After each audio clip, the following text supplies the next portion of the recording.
Hey, what's going on, everyone? I was playing Xbox earlier, playing some Battlefield 5, and I ended up on a squad where we stuck together for several games, and we were doing really well as a team, getting best squad and everything. We were not really communicating, but everyone was playing their role pretty well. And when I play Xbox, it allows my mind to kind of go brain neutral a little bit, so other thoughts just kind of come in and out of my mind, and leadership stuff started coming in my mind. And one of the things was the Tuckman model, about how the different stages of teams go uh, go through as they're trying to be high functioning, and results driven teams. And I was putting that together as I was playing the game, playing Xbox, and I started thinking about how a lot of times that team dynamic is also true for the Tuckman's motto when it comes to just something as what we take for granted for just a team on a video game. And Tuckman's model, as you see on the screen there, is the stages of forming, storming, norming, performing, and that was his original model. And later on, Adjourning was added to the mix there, and also the transforming part. But that's the model, as it exists today.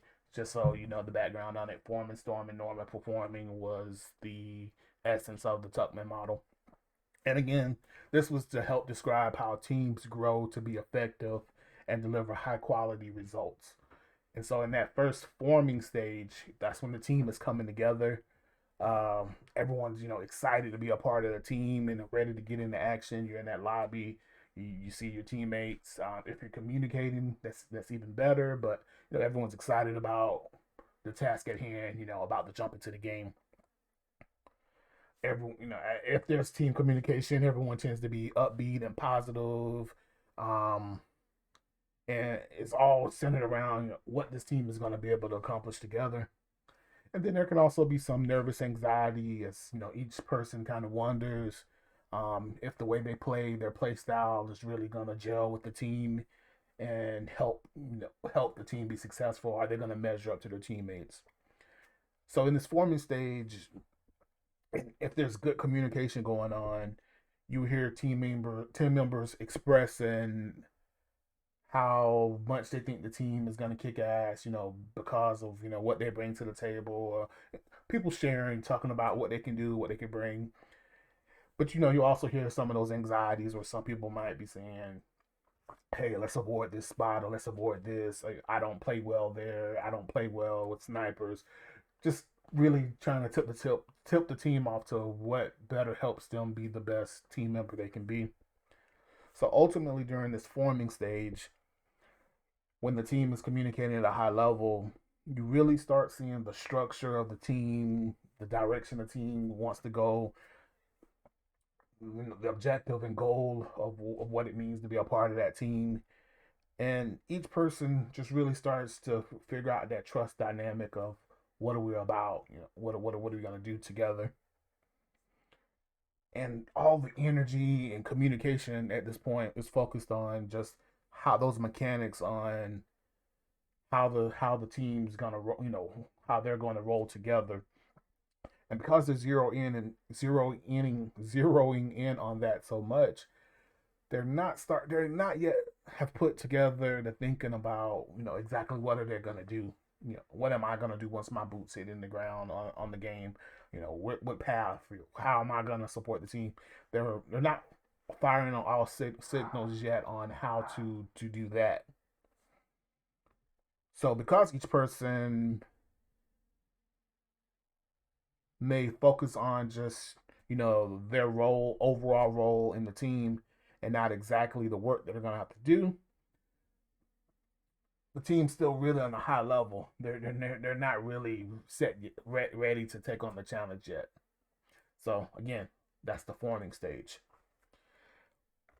So since the team has kind of been focused on what it is to be a part of the team, and all the yeah, we're gonna go kick ass as a team. Usually when they run out there and smack into the first bit of enemy resistance and the first conflict, that takes you into the storming stage. So as they start working towards the objectives that's in front of them, and they meet that resistance, that excitement and expectation starts to sour. At this point, you can see the team members start to shift from the earlier focus on how they fit into this overall role, and start wondering how do they need to adapt to help this team be better. A lot of times right now in that storming stage, just when you start hearing the team get those chinks in their armor, the frustration starts, the kind of infighting and over talking and all of that, because everyone's not really able to play to their strengths, so that dissatisfaction rises. And you have to watch out, because at this point, even when someone's saying something positive, that infighting can cause good goals and good objectives to be kind of pushed to the side, just as that whole storming phase is trying to really hash out the team dynamic. But again, if the team is communicating during the storming phase, they can shift. They can take that a goal they had in the beginning to lock down the C flag or lock down the B flag or move to this area. They can take that and kind of decompose, break that down to sub objectives. All right, so we want to take this flag. This is what we're going to do to make sure we're in a good position to do that. If the team's communicating and they can figure that part out, they can help propel themselves in this storming stage. And from there, each team member can then start putting their stamp with their skills and help strengthen the squad, the team, based on the new sub objectives to get to that larger goal.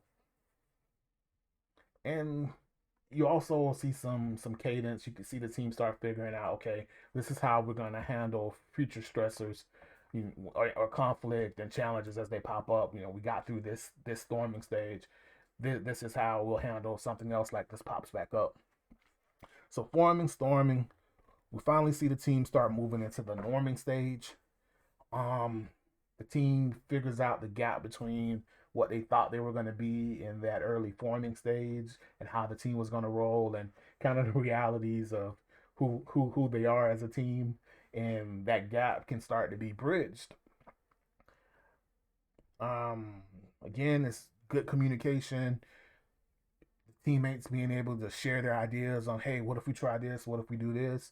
And really then to start beginning to lean on each other's strengths and help, cover other people's weaknesses. So you may see someone, that before was gonna play another role, but they start to see that based on what the team needs, they may need to be more support, they may need to be more aggressive. All of that starts to kind of click, and the team starts kind of gelling as a team.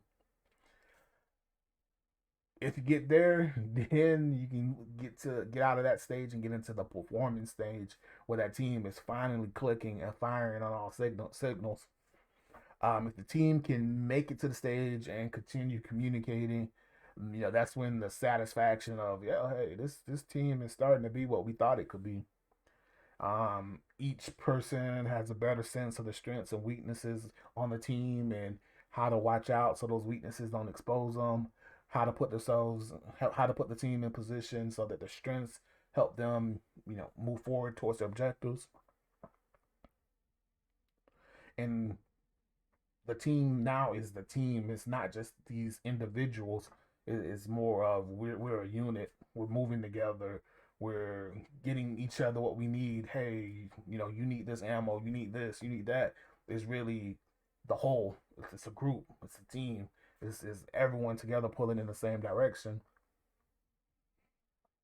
And really, the team can start to appreciate each other's differences. While I may be aggro and want to have my foot, on the gas through the whole game, I can start to appreciate the person that's taking a little bit more time and easy and moving, strategically.